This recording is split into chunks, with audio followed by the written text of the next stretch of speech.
Perke Perkenalkan, nama saya Dharma Satria Kusama untuk yang saat ini. Jadi saya dulu lahir dari keluarga muslim dengan nama asli Ahmad Nur Kolil. Lahir di Banyuwangi 2 November 83. Salam Bapak Ibu Saudara terkasih dalam Tuhan kita Yesus Kristus. Pada kesempatan ini kita akan mendengar kesaksian dari seorang murtadin yang percaya kepada Tuhan Yesus sebagai Tuhan dan Juru Selamat pribadinya. Bagaimana proses dia berjumpa dengan Tuhan? Mari kita dengar bagaimana kesaksiannya. Tuhan Yesus memberkati kita.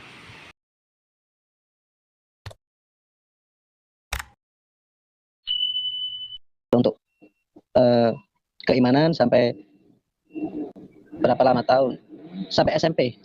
Sampai SMP, jadi beberapa tahun saya di situ untuk belajar dari dasar lah. Setelah SMA saya melanjutkan di sekolah yang basisnya Islam juga. Jadi ilmunya saya ditambah di waktu saya sekolah di SMA. Sampai setelah lulus SMA saya masih bisa, ya mungkin bukan secara khusus belajar di pondok pesantren, tapi dari ilmu-ilmu yang ada pengajian-pengajian atau khotbah-khotbah dari agama-agama itu, yang agama Islam yang kita selalu ikuti. Jadi sampai di usia 23 tahun, 24 tahun saya itu tetap masih aktif mengikuti segala sesuatu yang diajarkan oleh agama Islam. Di usia 23 tahun saya kenal dengan yang sekarang jadi istri saya ini. Dia adalah seorang mu'alaf, dulunya dari Kristen juga yang menjadi mu'alaf, ikut mantan suaminya. Dulu dia itu adalah seorang istri dari pegawai. Di umur 23, di waktu itu dia bercerai, belum bercerai dengan suaminya. Waktu itu saya belum kenal dengan istri saya. Setelah 23 tahun saya berkenal dengan dia. Terus umur 25 tahun saya putuskan untuk menikah, tapi itu keluarga saya tidak setuju dengan segala yang dengan apa yang saya, karena istri saya itu notabene adalah seorang janda. Jadi dari keluarga saya itu pikirannya begini, mungkin saya itu kena guna karena secara teori jelas istri saya itu seorang janda, punya anak, terus saya sendiri masih bujang. Jadi banyak hal yang harus saya lalui waktu itu. Dengan segala yang saya yakini sebagai seorang muslim, saya bilang begini, saya minta kepada orang tua saya, Bapak, Mama, kalau memang saya ini istilahnya karena guna-guna, karena kita di Banyuwangi itu ya lumayan lah, mungkin banyak orang yang sudah mengenal kalau Banyuwangi itu lumayan. Jadi dari situ saya minta tolong ruqyah saya. Dan teman saya itu salah satu dari putra dari pemimpin pondok pesantren, bilang begini, waktu itu nama saya masih Ahmad Nur Kolil, jadi bilang, Lil, nanti kamu mau ruqyah, saya carikan orang yang biasa meruqyah. Ya tolong Gus, saya bilang begitu. Tolong Gus, kalau memang saya itu murni, saya akan tetap dengan istri saya, dan saya akan, apapun yang terjadi, saya siap. Dan kalau memang ini memang karena guna-guna, saya pun juga siap, saya akan tetap di dalam keluarga. Karena berarti itu cuma permainan hal-hal yang tidak baik. Jadi singkat cerita, saya dari keluarga dipersiapkan dengan istilahnya kayak karantina. Jadi harus puasa, harus ini. Iya, saya lakukan segala sesuatunya karena memang saya sudah terbiasa dengan puasa, karena kita itu memang sering-sering dari kecil sudah Senin Kamis, nanti puasa-puasa yang untuk menuntun istilahnya dalam keyakinan kami itu untuk mendekatkan diri kepada Tuhan. Kadang-kadang puasa mutih. Dari situ saya puasa selama 3 hari, terus dari waktu ruqyah itu sebelumnya 3 hari itu saya puasa. Setelah itu dia yang datang itu bilang begini, sekarang kita mau ruqyah. Jadi selama 3 hari itu saya ruqyah. Dan setelah 3 hari di ruqyah, saya bilang, ustaznya yang bilang kepada saya begini, Mas, ini bukan karena guna-guna, ini asli. Jadi apapun yang Mas pikirkan, itulah terserah mau buat bagaimana. Tapi yang ini bukan masalah guna-guna. Nah, seperti yang jadi saya tadi, kalau saya tetap dengan istri saya, ingat dengan istri saya ini, saya berangkat atau keluar dari rumah. Jadi orang tua dengan terpaksa atau bagaimanapun, saya akhirnya pamitan. Makanya dari orang tua bilang begini, kalau kamu keluar dari rumah, kamu jangan pernah kembali menghadap atau istilahnya kayak mengetuk pintu kembali atau minta tolong saya mau pulang. Ya entah itu mungkin karena orang tua saking sayangnya mungkin ya, jadi takut kehilangan anaknya. Tapi saya terus pamitan dengan orang-orang yang di sekitar saya kiri kanan itu, teman-teman, saya bilang saya mau jalan, berangkat. Nanti kalau sekali waktu mungkin saya akan pulang. Mungkin karena memang janjinya kan kalau sekali keluar jangan pulang lagi. Ya sudah, saya berangkat. Sampai di NTT, tepatnya di kota di Rote sini. Saya tinggal di sini dari 2010 dengan kehidupan sebagai seorang muslim yang masih taat. Sesusah-susahnya saya di sini karena memang berangkat tidak membawa apa-apa. Cuman pakaian yang ada di lemari waktu itu berapa, bawa di tas. Jadi memang berangkat tanpa uang pesangon istilahnya lah. Karena memang tidak setuju berapapun yang saya punya waktu itu dengan istri saya kumpulkan untuk pas-pasan tiket sampai di Rote. Sampai di Rote sini kehidupan kami memang ya tanpa tunjangan apapun juga lah. Kehidupan kami memang betul-betul berantakan. Karena kehidupan memang apa? Saya sendiri saudara tidak ada, terus pekerjaan belum punya, sementara anak-anak di sini juga lumayan. Ya sudah, apapun yang terjadi saya berangkat sampai di sini dan siap apapun yang pekerjaan yang Tuhan berikan. Mau jadi kuli-kuli sudah, mau jadi apa silakan. Itu pun saya masih aktif, Pak. Jadi kalau setiap Jumat tetap pergi ke masjid, kalau setiap subuh tetap bangun dengan sholat dan berdoa sepanjang setiap kali sholat saya berdoa, Tuhan, ya Allah tolong bukakan berkat bagi saya rezeki bagi saya. Hidup terlalu susah di sini. Kalau ini secara saya sendiri, oke lah, nggak masalah. Tapi anak-anak bagaimana? Anak-anak masih kecil. Kehidupan kami seperti ini. Waktu itu sampai ada pertolongan dari orang yang di pasar, bilang begini, Mas, kalau mau bekerja, tempat pemotongan hewan. Kalau berani, bagian bunuh hewan, jadi jagal. Saya tanya, waktu itu dia bilang, upahnya satu kepala itu 20.000, Mas. Jadi sekali sembelih 20.000. Saya tanya di kawan-kawan, bagaimana? 20.000 itu kayaknya apa? Dosanya kemana ini? Karena nyawa ini saya pikir. Tapi karena kebutuhan ekonomi ya sudah saya terima sudah. Kalau jam 3 atau jam 4, pokoknya subuh sebelum subuh itu yang orang jual yang penjual daging itu sudah mempersiapkan segala sesuatu. Jadi setelah sholat subuh saya berangkat. Sembelih itu sapi kadang 1 ekor, kadang 2 ekor. Setelah siangnya pulang, entah pekerjaan apa yang ada saya terima. Meskipun itu di bangunan atau apapun, yang penting saya bisa menghidupi anak-anak. Setelah berjalan berapa tahun, 2 tahun, sampai 2012, pertengahan, bulan 8 mungkin, saya diajak oleh salah satu tetangga di sini yang punya proyek, biasa pegang proyek di sini, bilang, Mas, mari ikut ke Kupang untuk kerja di proyek. Ya sudah, karena ekonomi di sini masih terlalu kuat kerja, pergi ke Kupang. Selama berapa bulan di situ, kehidupan ya memang namanya orang proyek ya, cukup nggak cukup, dibuat cukup. Terus selang beberapa bulan istri saya ikut ke Kupang karena mungkin sama saja kasihan di sini di Rote, biar anak-anak dikirim nanti biar mereka yang urus makan minum, terus yang kita suami istri di Kupang sana untuk cari ekonomi. Sampai di Kupang sana 2012 itu saya mulai apa?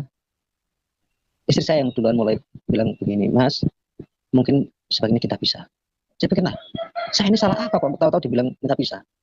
Saya kepingin jadi Kristen kembali, dia bilang begitu. Loh, alasannya apa? Kayaknya saya itu lebih nyaman dengan kehidupan Kristen saya. Memang saya sudah mualaf ikut dengan suami saya, tapi nggak pernah selama beberapa tahun saya menikah dengan dia itu nggak pernah rasa kayak ada yang kurang, terus ini apa, tapi nggak tahu. Secara ekonomi, karena mantan suaminya pegawai, tidak hanya cukup, mungkin malah kalau untuk jajan itu makanya lebih.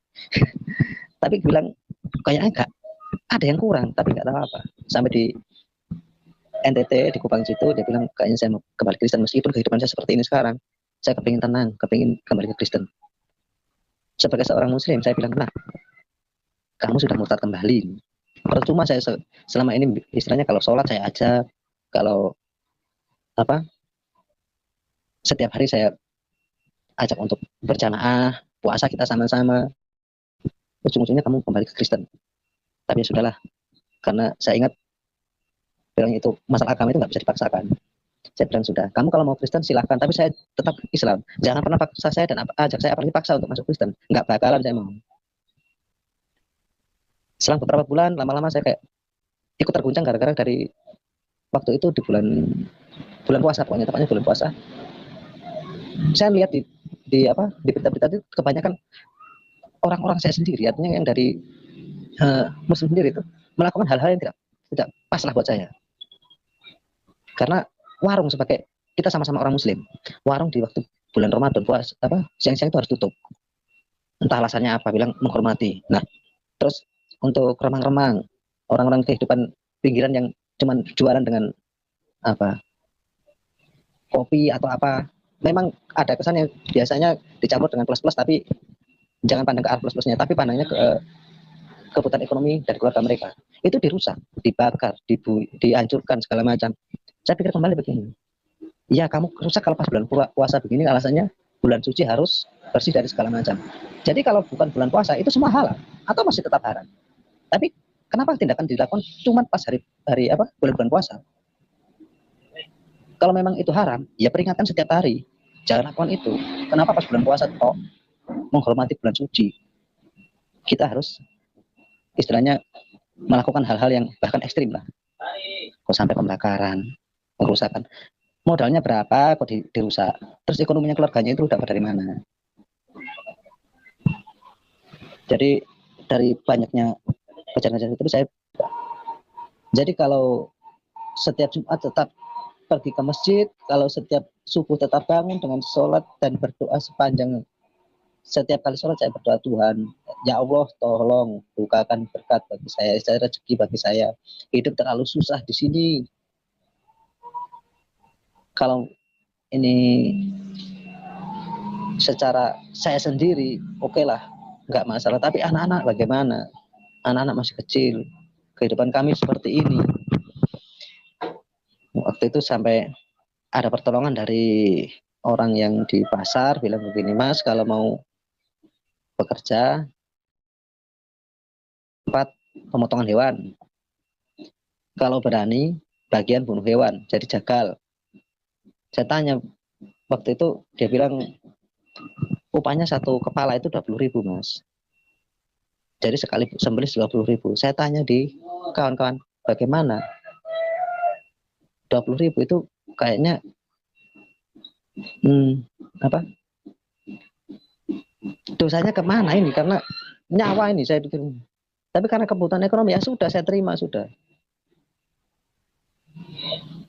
Kalau jam 3 atau jam 4, pokoknya subuh sebelum subuh itu yang orang jual yang penjual daging itu sudah mempersiapkan segala sesuatu. Jadi setelah sholat subuh saya berangkat.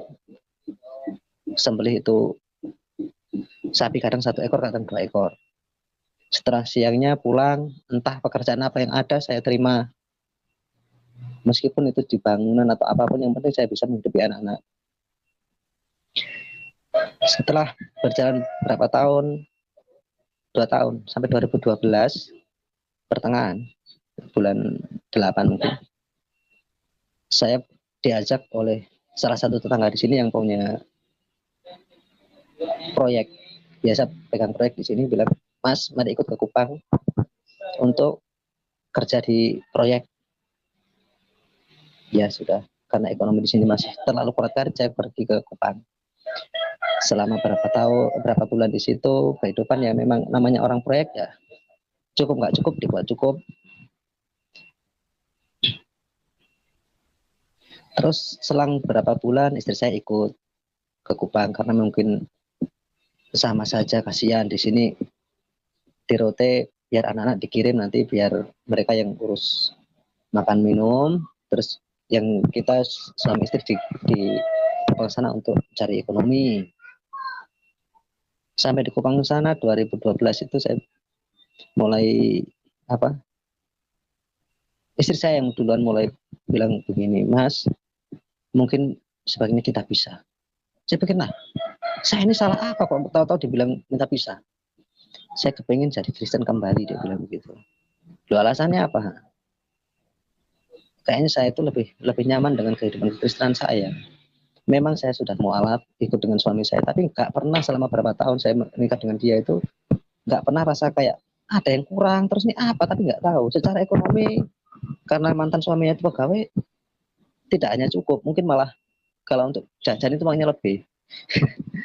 Tapi bilang kayaknya nggak ada yang kurang, tapi nggak tahu apa. Sampai di NTT di Kupang situ, dia bilang kayaknya saya mau kembali Kristen meskipun kehidupan saya seperti ini sekarang. Saya kepingin tenang, kepingin kembali ke Kristen. Sebagai seorang Muslim, saya bilang, nah, kamu sudah murtad kembali. Percuma saya selama ini istilahnya kalau sholat saya ajak, kalau apa setiap hari saya ajak untuk berjamaah, puasa kita sama-sama. Ujung-ujungnya kamu kembali ke Kristen. Tapi ya sudahlah, karena saya ingat bilangnya itu masalah agama itu nggak bisa dipaksakan. Saya bilang sudah, kamu kalau mau Kristen silahkan, tapi saya tetap Islam. Jangan pernah paksa saya dan ajak saya apalagi paksa untuk masuk Kristen. Nggak bakalan saya mau. Selang beberapa bulan, lama-lama saya kayak ikut terguncang gara-gara dari waktu itu di bulan bulan puasa, pokoknya tepatnya bulan puasa. Saya lihat di berita-berita itu kebanyakan orang-orang saya sendiri, artinya yang dari Muslim sendiri itu melakukan hal-hal yang tidak pas lah buat saya. Karena warung sebagai kita sama-sama orang Muslim, warung di waktu bulan Ramadan siang-siang itu harus tutup. Entah alasannya apa, bilang menghormati. Nah, terus untuk remang-remang orang-orang kehidupan pinggiran yang cuman jualan dengan apa kopi atau apa, memang ada kesan yang biasanya dicampur dengan plus-plus, tapi jangan pandang ke arah plus-plusnya, tapi pandangnya ke kebutuhan ekonomi dari keluarga mereka. Itu dirusak, dibakar, dihancurkan segala macam. Saya pikir kembali begini, ya kamu rusak kalau pas bulan puasa begini, alasannya bulan suci harus bersih dari segala macam. Jadi kalau bukan bulan puasa itu semua halal atau masih tetap haram. Tapi kenapa tindakan dilakukan cuma pas hari bulan-bulan puasa? Kalau memang itu haram, ya peringatkan setiap hari. Jangan lakukan itu. Kenapa pas bulan puasa toh menghormati bulan suci? Kita harus istilahnya melakukan hal-hal yang bahkan ekstrim lah. Kok sampai pembakaran, pengerusakan. Modalnya berapa kok dirusak? Terus ekonominya keluarganya itu dapat dari mana? Jadi dari banyaknya kejar-kejar itu saya pikir sebenarnya ini yang benar yang mana? Kalau di Kristen di kota Kupang dikatakan kota kasih. Di kota Kupang bilang kota kasih. Dan di situ selalu dikatakan jangan pernah bahasa-bahasa tentang kasih. Kasihlah, kasihlah. Terus saya simpan kembali.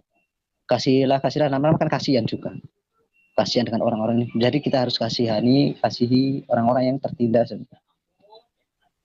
Jadi ajaran-ajaran yang dibuat seperti itu. Lama-lama saya goyang. Saya pikir begini, kalau begitu lebih baik ajaran nenek moyang saya dulu yang mengatakan apa istilahnya, tepos liro kalau orang Jawa bilang, sesuaikan dengan dirimu sendiri. Jadi apapun yang kamu lakukan ibaratkan pada diri kamu sendiri. Kalau kamu memang tidak suka untuk di kalau dicubit nggak suka, jangan nyubit. Jadi ajaran yang saya dengar, saya ingat dari ajaran nenek moyang seperti itu, tepos liro itu lebih banyak malah sama dengan di Kristen tentang kasih. Jangan menyakiti saudaramu, jangan menyakiti sesamamu, jangan ini dan itu, karena kasihlah, istilahnya kasihlah sesamamu manusia seperti dirimu sendiri, kan sama dengan tepos liro. Ini saya tertarik, mulai sharing-sharing dengan istri saya, tanya jawab, cuman bukan tanya jawab untuk pengetahuan sebenarnya. Awalnya sama dengan siapa yang sekarang biasa di YouTube ini, penyangkalan. Jadi saya sharing-sharing, oh ternyata begini Kristen. Cuman yang saya tidak bisa nerima, Tuhannya itu 3. Allah ya Allah lah. Nah Yesus apa? Saya bilang begitu. Terus Roh Kudus apa lagi? Terus saya ingat Bapak bilang waktu orang tua saya dulu bilang begini, sebenarnya Allah itu enggak di mana-mana, ada dalam diri masing-masing. Orang tua saya sendiri pernah bilang begitu. Jadi saya ingat, oh berarti Roh Kudus yang di dalam. Oh iya, itu Allah. Terus Bapa Allah di surga. Karena begitu sucinya, memang pantas di surga. Kalau Yesus ini siapa? Saya pikir begitu. Karena selama ini yang saya tahu ini Isa Al-Masih itu sama dengan Nabi Muhammad. Setelah saya mulai mendalami, belajar dan itu, saya mengerti, oh ternyata dia itu bukan cuma manusia, tapi dia adalah firman. Dan itu adalah apa? Penuntun yang betul, yang benar. Makanya dia sampai mengatakan kalau ikutlah aku, maka kamu bisa ke rumah Bapa. Terus akhirnya menyatakan diri untuk masuk Kristen. Sebelum dibaptis, saya itu minta waktu itu di salah satu gereja di Lasiana di kota Kupang. Saya bilang, Ibu, kebetulan ibu pendeta, saya bilang, Ibu, saya mau masuk Kristen dan saya mau segera dibaptis. Ibu pendeta bilang, loh, kok mau cepat-cepat Mas? Iya, saya maunya cepat. Saya mau nih segera masuk Kristen. Apapun alasannya, kalau bisa bulan Desember besok itu saya sudah orang Kristen. Pas Natal saya sudah Kristen.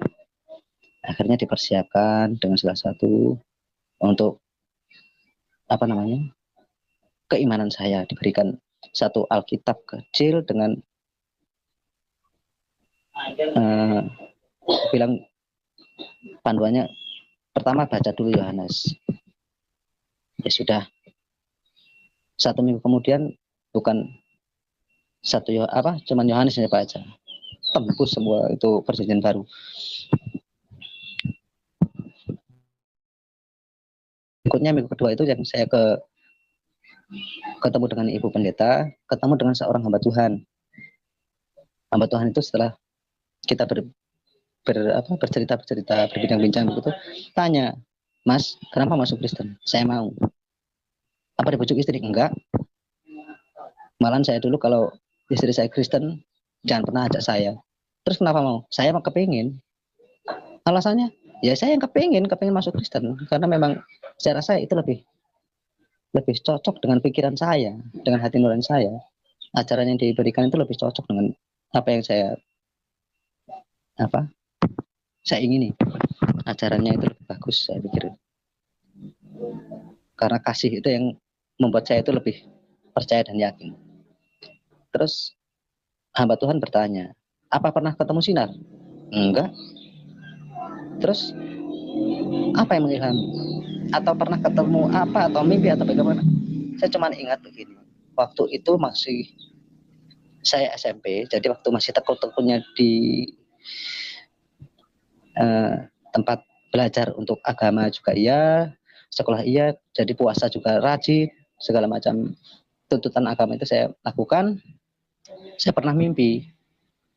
Di suatu mimpi itu saya bercerita begini, waktu saya mimpi itu saya di seberang sungai dengan kecuraman itu, sungainya itu curamnya lumayan lah, untuk orang-orang ini lumayan curam. Di seberangnya itu ada seorang kakek-kakek tua dengan jubah putih, pakaian serba putih, dengan pegang tongkat. Secara dari hati saya bilang begini, nah orang tua mau menyeberang, sementara jembatannya cuma bambu, tiga batang bambu. Jadi saya ikut menyongsong bapak tua lah, orang tua itu untuk menuntun untuk menyeberang, karena orang tua ini bukan rencana mau menyeberang. Saya bilang, istilahnya orang Jawa, Mbah, monggo kula tulung. Jadi kalau kan, kakek, mari saya tolong untuk menyeberang. Kakek bilang, enggak usah. Kedua kali saya bilang, kakek, mari saya tolong, saya bantu untuk menyeberang, karena jembatannya itu susah, cuman bambu 3, nanti kakek jatuh. Kakek bilang, enggak perlu, saya mau menyeberang sendiri. Yang ketiga kali saya bilang, kek, mari, karena jembatannya itu sudah tergoyang karena cuma 3 batang bambu. Sebentar ya, dan teman-teman. Ya. Halo Pak. Ya. Ya, bisa diulang tadi Pak. karena sinyal tadi sempat terganggu. Iya, Waktu nyebrang itu bambu 3, apa yang Anda katakan kepada kakek itu? iya. Jadi waktu menyeberang saya katakan mari kakek saya bantu untuk menyeberang. Kakek bilang kan nggak usah, saya mau menyeberang sendiri. Dan itu ketiga kalinya itu saya tanya kembali, mari kakek saya bantu menyeberang karena jembatan yang cuma 3 bahu ini, sungainya di bawah itu kotor karena permisi banyak kotoran manusia di bawah. Karena saya tahu ini orang suci, artinya kayak pakai jubah suci itu kan menurut pemahaman saya waktu itu kayak ulama besar dengan pakaian serba suci. Nanti kotor semua. Tapi kakek bilang sudah, mari. Tapi kakek bukan menyodorkan tangannya, tapi tongkatnya waktu itu. Setelah saya terima waktu itu saya pegang tongkat untuk membantu untuk menyeberang. Tahu-tahu kakek yang berbaju putih semua itu sudah tidak ada lagi. Jarak berapa meter, istilahnya kayak di belakangnya yang tadi saya berdiri itu ada orang dengan pakaian jubah juga berwarna hitam dengan garis merah. Saya pikir, loh kok berubah jadi orang muda? Ternyata kan lain tokoh ceritanya itu. Orangnya lain. Waktu saya tanya, mau menyeberang juga, dia malah marah-marah. Ngomel-ngomel nggak karuan, ya sudah. Sampai akhirnya saya terbangun dari tidur, dengan posisi yang saya ingat waktu itu, karena mimpinya itu pegang tongkat ya sampai bangun tangan saya masih memegang. Cuman tongkatnya sebelum saya bangun tuh saya lihat tongkatnya jadi tongkat komando. Dan sampai sekarang saya tidak mengerti itu apa arti mimpi. Cuman waktu dari hamba Tuhan yang mendoakan bilang, ya itu Tuhan. Orang tua itu adalah Tuhan, Mas. Dan orang yang berpakaian ini hitam dengan kasih itu ada iblis. Makanya dia ngomel-ngomel karena Tuhan sampai ketemu dengan Mas duluan. Dan yang kedua, di tahun 2014 setelah saya masuk Kristen dan dibaptis 2014 itu saya pernah mimpi yang kedua kali bertemu dengan seorang yang masih muda dengan rupan yang wajah yang begitu penuh damai, penuh ketenangan, kasih bagaimanapun, pokoknya susah digambarkan. Jadi di 2014 itu saya ketemu, saya omong dengan istri saya pernah ketemu dengan orang seperti ini, tapi di mana? Tadi malam saya mimpi ketemu orang ini, tapi pernah ketemu di mana ya? Setelah hari minggunya itu saya ke gereja. Ternyata waktu di gambar yang di di layar LED itu, saya lihat, nah saya ketemu dengan ini nih, saya bilang begitu. Jadi wajah yang ada di mimpi saya itu persis dengan yang ditampilkan di layar. Yang kita oke lah, kita secara ini kayaknya dibayangkan untuk sebagai gambaran Tuhan Yesus. Karena kalau kita lihat Tuhan sendiri, jadi itulah pengalaman saya. Jadi sampai saat ini saya yakini betul, karena begitu banyak kasih Tuhan kepada saya setelah saya masuk Kristen. Puji Tuhan. Salah satunya adalah waktu saya sembuh, akhirnya disembuhkan dari sakit penyakit oleh karena jamahan Tuhan. Terus kedamaian, terutama kedamaian, ketenangan dalam kehidupan saya, sudah menjalani apa adanya karena bukan harus kita paksakan kehidupan ini, karena Tuhan yang menjamin kita. Sudahlah, bagianmu adalah bekerja, bagianku adalah memberikan ini keberhasilan, karena kita yakini bahwa segala sesuatunya dari Tuhan. Tuhan yang atur, Tuhan yang selalu menyediakan bagi kita. Jadi segala sesuatunya saya yakini kasih Tuhan akan bersama kita semua. Jadi saya berdoa semoga kasihnya selalu dilimpahkan bagi kita semua, disadarkan saudara-saudara kita yang masih belum mengerti atau tersesat. Ya, saya berdoa bagi diri saya sendiri, semoga keimanan saya jangan pernah goyah.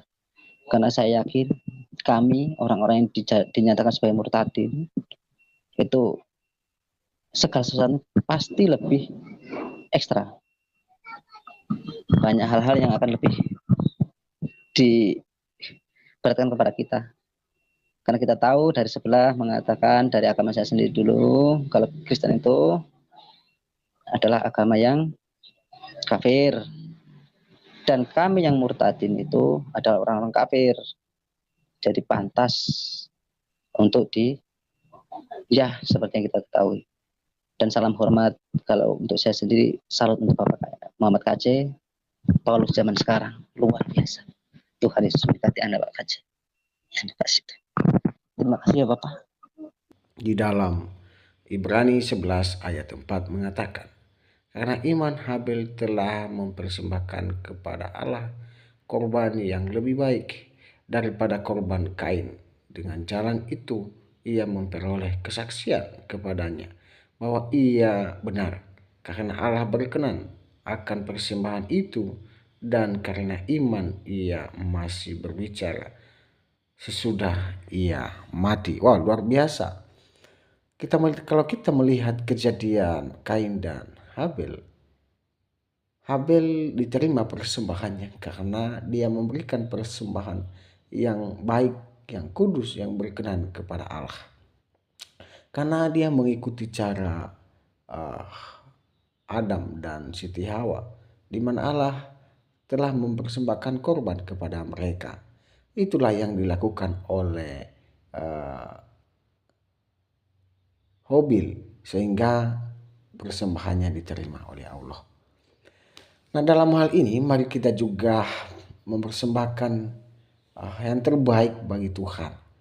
Marilah kita percaya kepada Tuhan Yesus sebagai Tuhan dan Juru Selamat kita, karena Dialah yang menggenapi korban itu. Karena Yesus berkata, "Aku jalan kebenaran dan hidup. Tidak ada jalan melalui Bapa kalau tidak melalui Aku." Maka dari itu percayalah kepada Yesus, engkau akan selamat. Dan kalau tidak percaya Yesus, engkau akan binasa. Itu adalah kebenaran firman Tuhan.